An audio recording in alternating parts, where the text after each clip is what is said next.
Bachir, tout d'abord, je ne vais pas vous faire le coup, et j'espère que d'autres panélistes ne le feront pas, de prendre, je dirais, la substantifique moelle de Jeune Afrique, puisque votre question est directement tirée d'un article du résumé du spécial économie africaine 2015, mais ça pose la question évidemment des BRICS eux-mêmes.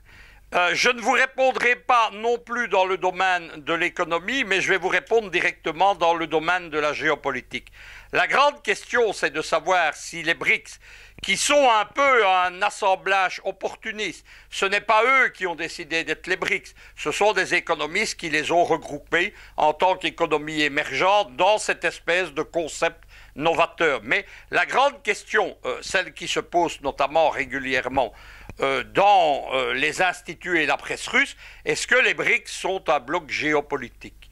Ce sont un bloc géopolitique, mais opportuniste de nouveau. C'est un certain nombre de pays qui réagissent ensemble, mais il y a plus d'affinités entre certains de leurs membres, la Russie et l'Argentine par exemple, ou encore la Russie et la Chine. Le grand problème, c'est que les BRICS sont parcourus de ce qu'on appellerait en langage marxiste des contradictions internes. C'est-à-dire qu'il y a des rivalités économiques entre eux et surtout des rivalités géopolitiques. La grande faiblesse des BRICS, elle est assez simple, c'est le vieux contentieux géopolitique entre la Chine et l'Inde. La Chine ayant longtemps soutenu, en compagnie des Américains d'ailleurs, le Pakistan qui est le voisin ennemi de l'Inde, tous les deux étant issus de la dissolution, de la décolonisation des Indes, de l'Empire des Indes britanniques. Et donc, pour le moment, les rapports sont normaux, mais il reste que les contentieux territoriaux qui sont à la base de l'opposition géopolitique Chine et Inde n'ont jamais été solutionnés. À l'intérieur des BRICS, par contre, c'est un des points positifs, c'est que ces contentieux territoriaux sur la frontière orientale de l'Union soviétique et principalement sur le fleuve Ossuri, qui ont conduit à la rupture entre la Chine communiste et l'Union soviétique communiste, eh bien, ces contentieux ont été aplanis dès l'effondrement de l'Union soviétique, la Russie ayant fait un geste et ayant donné la pleine territorialité à la Chine d'un certain nombre d'îles et d'îlots au milieu du grand fleuve Ossuri qui limite les deux pays. La clé de l'avenir des BRICS, parce que c'est ça qui va s'agir, la clé de l'avenir des BRICS, ce seront les rapports entre Pékin et Moscou. C'est la nécessité d'un axe Pékin-Moscou. Vous noterez qu'il y a longtemps, il y a 30 ans, lorsque nous développions les thèses de notre école de géopolitique euro-soviétique, nous prenions déjà comme pierre d'achoppement d'un monde nouveau l'accord entre Moscou et Pékin. Il faut savoir, parce que l'histoire qu'on nous enseigne, y compris en Afrique, c'est une histoire occidentale. Il faut savoir évidemment que ce n'est pas la soi-disant chute du mur de Berlin qui a fait s'effondrer l'Union soviétique, ni la question des nationalités en Moldavie et dans les États baltes. Ce qui a fait échouer l'Union soviétique et qui a conduit à son implosion, c'est un accord géopolitique profond qu'on appelait l'axe Pékin-Washington et qui, à la suite de la visite du président américain Richard Nixon, qui a rencontré Mao Tse-tung à Pékin en 1972, ont construit une alliance géopolitique de facto et ce qu'on appelle une alliance de revers contre les soviétiques.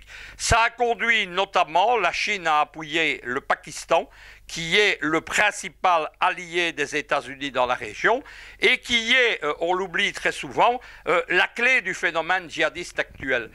Lorsqu'on oppose, comme on l'a fait dans un débat récent d'Afrique Média, djihadistes et occidentaux, ou lorsqu'on les associe, on oublie qu'il y a, ce n'est pas une relation à deux, mais une relation à trois, un ménage incestueux à trois. C'est-à-dire que les djihadistes ont été formés, pris en main, etc., non pas comme on le raconte par la CIA, ça ce sont toutes les billevesées des théories complotistes, mais ils ont été pris en main par l'allié des USA, qui sont les services secrets pakistanais, l'ISI, et évidemment c'est de là qu'a développé le phénomène djihadiste au départ de la guerre d'Afghanistan.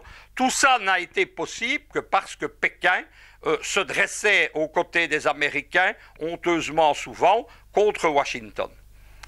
on en vient, et ce sera ma chute, Bachir, il reste que les BRICS subissent évidemment la domination du dollar et donc qu'ils sont décidés à y mettre un terme. Ils ont donc lancé un certain nombre d'initiatives qui sont aussi des initiatives opportunistes, qui ne reposent pas sur une vision monétaire ou financière globale.